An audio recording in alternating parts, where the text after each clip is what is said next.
Imaginez le scénario suivant. Un couple qui autrefois était inséparable vit maintenant dans un conflit constant, les sentiments de complicité et de tendresse semblent s'être évaporés, et ce qui reste, ce sont des blessures et de la méfiance. Cela vous paraît familier? Ce que beaucoup ignorent, c'est que les proverbes bibliques offrent des réponses anciennes, mais puissantes, pour restaurer ce qui a été brisé. Pour beaucoup, il peut sembler contre-intuitif que des paroles écrites il y a des milliers d'années puissent encore guider les couples modernes à surmonter les disputes, les trahisons et les offenses. Mais la vérité est que ces proverbes parlent directement au cœur humain, offrant des conseils sur le pardon, la fidélité et la passion, des piliers essentiels à toute relation durable. Et le plus surprenant, vous pouvez commencer à voir des changements profonds dans votre mariage presque immédiatement en appliquant ces enseignements. Le pardon est l'une des clés les plus puissantes pour restaurer les mariages, quelque chose que beaucoup sous-estiment. Lorsque deux personnes partagent une vie, il est inévitable que des situations surgissent où l'un peut blesser l'autre. Mais c'est précisément dans ces moments que les proverbes bibliques interviennent comme un guide infaillible pour démontrer l'amour, la patience, et surtout, la complicité. Imaginez ceci, une erreur commise, une dispute intense. Et au centre de tout cela, le choix de pardonner et d'aller de l'avant, en plaçant la fidélité à la relation au-dessus de toute rancune. Cela exige une résilience que peu de gens savent cultiver, mais qui est absolument nécessaire. Et comment fait-on cela dans la pratique? La première étape est de reconnaître l'impact des mots que vous utilisez. Un exemple clair se trouve dans des proverbes comme « Une réponse douce calme la fureur, mais une parole dure excite la colère » Proverbe 15h1. Celui qui veut sauver son mariage doit comprendre l'importance de communiquer avec tendresse, même dans les moments de conflit. Au lieu de nourrir la colère, montrez de la tendresse et essayez de voir votre partenaire au-delà de ses défauts. Cette attitude permet à la passion et au compagnonnage de refleurir, créant un espace pour la guérison et la restauration de ce qui semblait perdu. En période de crise, la complicité devient le pilier qui soutient l'union entre deux personnes. Lorsque les défis s'accumulent, qu'il s'agisse de disputes fréquentes ou même de l'expérience douloureuse d'une trahison, la force d'un couple réside dans sa capacité à marcher ensemble, avec des cœurs alignés. C'est dans ce cheminement que les proverbes bibliques nous montrent que l'amour doit être plus fort que toute adversité, en soulignant l'importance de la fidélité et de la résilience au milieu du chaos. Avoir un partenaire qui partage les mêmes valeurs et la même foi, c'est comme avoir une boussole au milieu d'une tempête. Imaginez un couple confronté à une grande difficulté financière, par exemple. Sans complicité, ils se perdent dans des accusations et des ressentiments. Mais si, au contraire, ils choisissent d'agir avec compagnonnage, ils peuvent affronter le problème en équipe. Un proverbe qui illustre bien cela, deux valent mieux qu'un, car ils retirent un bon salaire de leur travail. Ecclésiaste 4h9. Ici, le message est clair, ensemble, nous sommes plus forts. La crise ne doit pas être la fin, elle peut être le point de départ d'une relation renouvelée, pleine de tendresse et de passion. Surmonter des blessures profondes n'est pas chose facile, mais la résilience nous enseigne que le véritable amour est capable de résister même aux plus grandes offenses.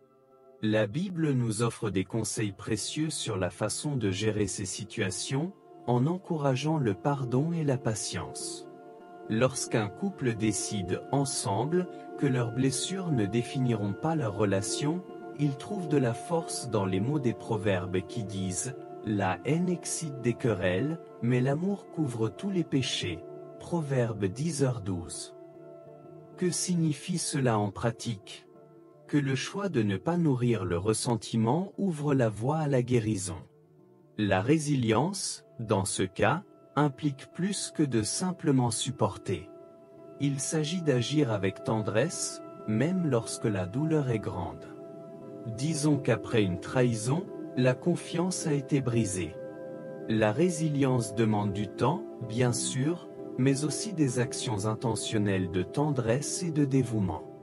Un exemple pratique? Réserver des moments quotidiens pour se reconnecter, que ce soit par une conversation sincère ou même de petits gestes de gentillesse. Avec ces attitudes, le couple réaffirme sa décision d'aller de l'avant, permettant ainsi à la passion, autrefois ébranlée, d'être restaurée. La tendresse a un pouvoir transformateur que l'on sous-estime souvent. Dans un mariage, elle agit comme un baume qui guérit les blessures émotionnelles, reconstruisant des ponts détruits par l'orgueil ou les offenses. La tendresse, en particulier, se manifeste dans les petites actions quotidiennes. Un câlin inattendu, un compliment sincère, ou même le simple acte d'écouter. Lorsque nous appliquons les enseignements bibliques d'aimer avec douceur, nous semons des graines de restauration. Je t'ai aimé d'un amour éternel, c'est pourquoi je t'attire avec bonté. Jérémie 31, 3, est un rappel que l'amour exprimé avec douceur peut ramener ce qui semblait perdu. Par exemple, après une grande dispute, c'est souvent la tendresse qui ouvre la voie à la réconciliation. De petits gestes, comme préparer le petit déjeuner de l'autre ou dire un mot de tendresse au réveil, peuvent être l'étincelle qui ravive la complicité. Au milieu de la routine et des défis, ces actes constants de tendresse renforcent la relation, permettant au couple de surmonter les crises plus facilement et de reconstruire la passion qui unit leur vie. La fidélité est un roc inébranlable dans toute relation. Sans elle, toute construction commune perd sa solidité et s'effondre avec le temps. La Bible est claire en disant que « une femme vertueuse est la couronne de son mari ». Proverbe 12h4, mais il en va de même pour l'homme fidèle. La confiance mutuelle est la base qui permet à l'amour, à la complicité et à la passion de s'épanouir de manière saine et durable. Lorsque la fidélité est rompue, que ce soit par une trahison ou de petits mensonges, les dommages causés sont profonds. Cependant, lorsque la confiance est préservée, le mariage se renforce jour après jour. Et comment démontrer cette fidélité de manière concrète? Il ne suffit pas d'être loyal dans les actions, il faut être transparent dans les pensées et les intentions. Un exemple pratique serait d'établir des engagements de dialogue constant, où les deux partenaires partagent leurs préoccupations, leurs sentiments et leurs désirs. Cela crée un environnement où la confiance devient inébranlable. En conséquence, la tendresse et la passion s'épanouissent, donnant à la relation une solidité qui résiste au temps et aux difficultés. La passion, contrairement à ce que beaucoup croient, n'a pas besoin de disparaître avec le temps. Elle peut être renouvelée en continu, à condition que le couple se consacre à entretenir la flamme. Le livre des Proverbes nous rappelle que l'amour doit être cultivé chaque jour, comme une plante qui a besoin d'eau et de lumière pour grandir. Que ta source soit bénie, et réjouis-toi avec la femme de ta jeunesse, Proverbe 5h18, est une invitation à ne pas laisser la routine éteindre le désir. La passion, lorsqu'elle est nourrie, garde le mariage vivant et vibrant. Mais comment renouveler cette passion? Une suggestion pratique serait de créer des moments spéciaux à deux, même si la routine est chargée. Réserver une soirée par semaine pour un dîner aux chandelles, une promenade main dans la main ou même un court voyage peut raviver ce que le temps a essayé d'éteindre. Lorsque le couple se consacre à ces moments d'intimité, ils renouvellent leur complicité, nourrissent la tendresse et se rappellent ce qui les a unis au départ. Maintenant que vous avez découvert le pouvoir des proverbes bibliques pour restaurer les mariages, la véritable transformation est entre vos mains. Que ferez-vous de ce savoir? Êtes-vous prêt à appliquer le pardon, à renouveler la passion et à renforcer la complicité dans votre relation? De petits pas, comme des gestes quotidiens de tendresse et le choix de cultiver la fidélité, peuvent faire toute la différence.